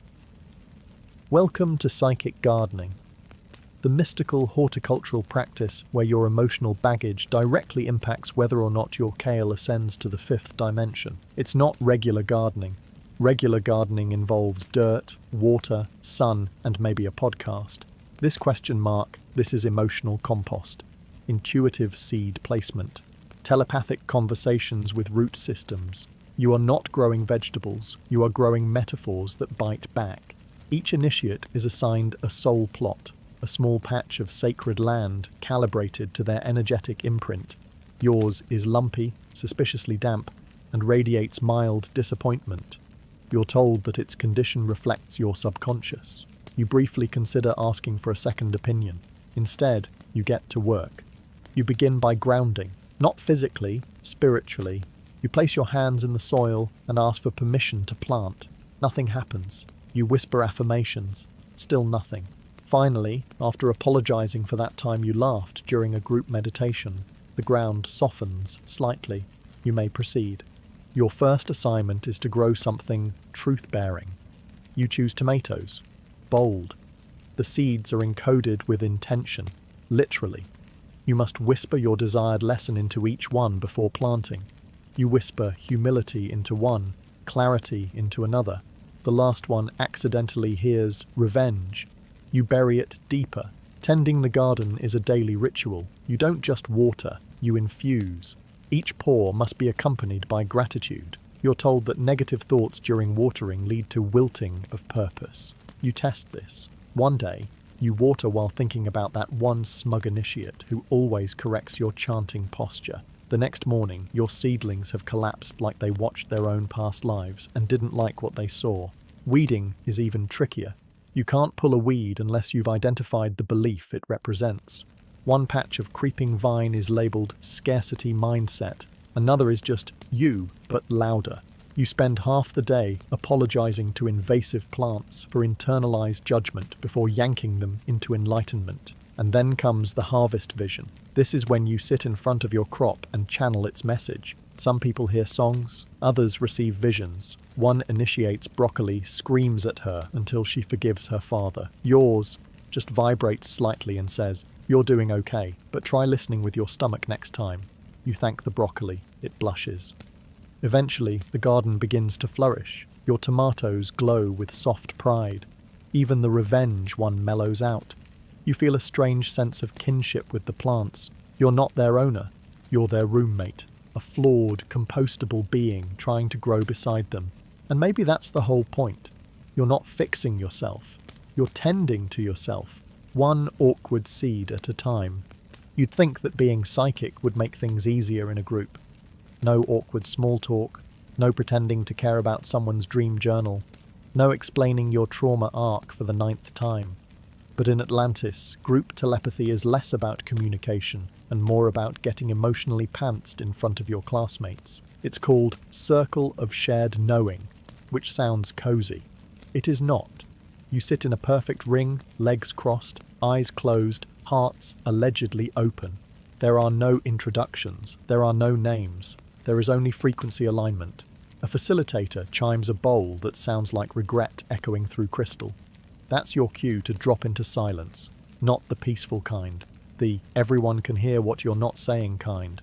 The idea is simple, merge minds without words. The practice, a complete mess. At first, nothing happens. You sit, you breathe, you try to send love to the circle. You think it's going well, but then you feel it, a sudden wave of insecurity that is not yours. Someone across the circle is panicking about whether their soul voice is too shrill. You try to comfort them with a mental image of a warm sunrise. They send back a confused fish. progress. Soon things get louder, not with sound, but with meaning. Thoughts come in like emotional sticky notes. Someone's hungry. Someone misses their cat from a previous incarnation. Someone is silently judging your energy field for being chaotically orange. You feel seen, in the worst possible way. You attempt to project something beautiful, a peaceful garden, a floating orb of light. But your mind betrays you. It accidentally broadcasts your grocery list and a fleeting crush on that one mentor who smells like ancient wisdom and sandalwood. Several people shift uncomfortably. One snorts. You feel spiritually naked. The facilitator reminds the group, remember, release attachment to how you're perceived. Thought is a river, let it flow. Easy for them to say. They're not the one who just mentally screamed, I miss cheese, into a sacred circle. By the halfway point, something strange happens. You stop trying. You stop curating your thoughts like a spiritual Instagram feed. You let it all out. The doubt, the awkwardness, the stray songs. You stop filtering and start listening. Not just with your mind, but with your entire field, and that's when the connection clicks. It's not thoughts anymore. It's resonance. You feel each person as a tone in a shared chord. You're no longer talking. You're being together. There's warmth, humor, grief, joy, all of it. No boundaries. Just raw, uncut humanity beaming across the circle like a soft, lightning storm of emotion. And then, just as suddenly as it began, the bowl chimes again. You open your eyes. No one speaks. No one needs to. You all just sit there, blinking, raw and rewired. You know each other now, really know each other, and nobody even said a word. For better or worse, the silence is never quite the same after that. There are moments in your training when you begin to feel like you've finally found balance. You're calm. You're meditating daily. Your aura only flickers when someone interrupts your chanting with a cough. You think, maybe I've grown. That's when the elders smile a little too gently and say, it's time to visit the mirror. And just like that, your confidence dies. The mirror of true form is an ancient Atlantean artifact housed in a private chamber beneath the Temple of Self-Reckoning. Not a fun name. The mirror is tall, oval, and framed in stone etched with unintelligible script that hums when you get close. You're told it doesn't show your physical reflection. It shows the energetic shape of who you are, stripped of all performance, delusion, or flattering angles. You are not allowed to look into it alone. A facilitator stands nearby, not to protect you, but to stop you from sprinting out of the room. Everyone thinks they're ready for the truth until they see it. You step forward, heart hammering, eyes darting around the chamber like you might find an exit if you just believe hard enough. You're instructed to breathe slowly and keep your gaze soft. See, but don't judge, the facilitator whispers. Too late. You already are. At first you see shapes, shifting, soft, almost beautiful. Colours ripple around the edges. Then, suddenly, the image sharpens. There you are. Not your body, not even your thoughts. Just you. A collection of energy, belief, fear, longing. You look like a memory trapped in motion. Part of you is glowing. Part of you is cracked. There's a child version of you crouched behind a wall made of self-doubt. There's a mask hovering just above your field, waiting to be put back on. It hurts. Not because it's ugly, but because it's honest. You see the parts of yourself you praise, the kindness, the perseverance, but also the parts you've buried, the resentment, the jealousy, the subtle hunger to be better than others, cloaked in spiritual politeness. It's all there, not to punish you, just to be seen. Some initiates cry, some rage, some laugh hysterically for 10 minutes. One person reportedly tried to flirt with their reflection. You just breathe, and surprisingly, you survive it. The facilitator asks gently, "What did you see?" You open your mouth, then close it. There are no words, only a strange relief. You thought the truth would destroy you. Instead, it made you real. Before you leave, the mirror offers a final image, a glimpse of what your field could look like. Not as reward, but as invitation, a promise. You're not that yet, but you could be. That possibility wraps around you like a hug made of potential. You exit the chamber changed, not because you became someone new, but because, for once, you saw yourself completely and didn't look away. By now, you've faced mirrors, trials, vibrations, your own soggy inner child, and a kale plant that judged your soul. You're raw, you're ready, and so you're told, it's time. No further explanation, just that eerie look elders give when they know something life-altering is about to happen and have decided it would be unhelpful to prepare you emotionally. You're led deep into the archive caverns, where the air tastes like ancient parchment and unresolved destiny. Here lie the prophecy scrolls, a collection of writings that claim to detail possible outcomes for every soul who's ever passed through the school. No one explains how the scrolls know, no one explains who wrote them, they just exist. And now, you're going to read yours. You're asked to sit cross-legged on a silk mat. A librarian, they insist on being called a chronoscribe, retrieves a scroll with your name, or rather, the vibration your soul makes when it yawns. It's wrapped in a ribbon that changes colour based on your receptivity. Yours flares orange. You're told that means mild resistance with a side of skepticism. Accurate. You're warned, the scroll does not predict the future. It merely reflects what's possible, which is Atlantean for prepare to overthink everything for the next decade. The scribe leaves you alone to read. The scroll unrolls itself with a faint glow, revealing lines of script that shimmer like heat off stone. You begin to read, and instantly the words rearrange themselves into your native tongue. They know you. That's already terrifying. The opening is vague. This soul has walked many paths and often forgets why it chose them. Ouch. You keep reading. It lists possible outcomes, not events, but energies. You may become a guide or a ghost, or both. You are drawn to light, but more comfortable in shadow.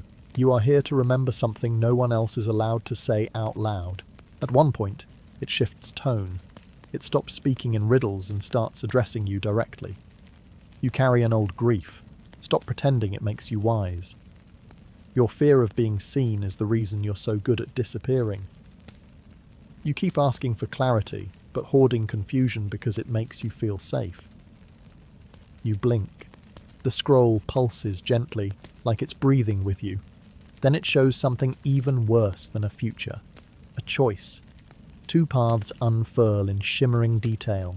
One is quiet, safe, spiritually respectable, but numb.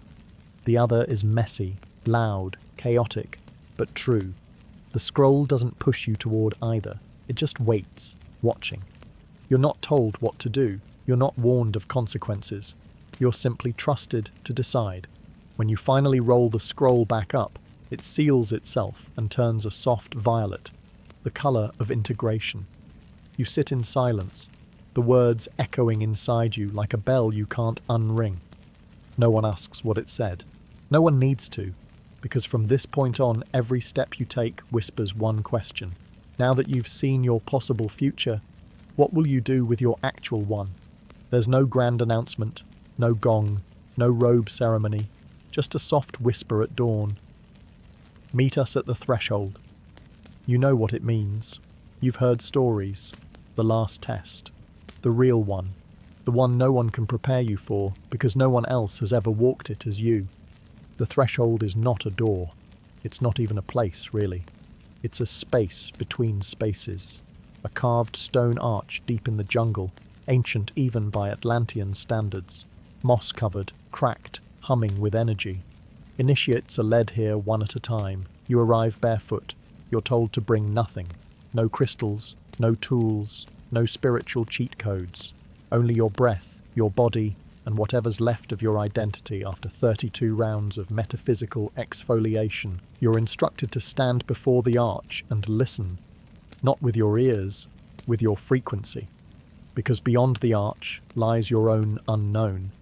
It might appear as a path, a voice, a memory you've avoided. For some, it's light. For others, it's darkness. For a few, it's just silence. And that's the hardest one. You stand still. Time doesn't. You feel something start to rise. Not fear, exactly, but friction. The part of you that still wants a guarantee. A sign, a return ticket. But there isn't one. That's the point. The test isn't crossing. It's deciding.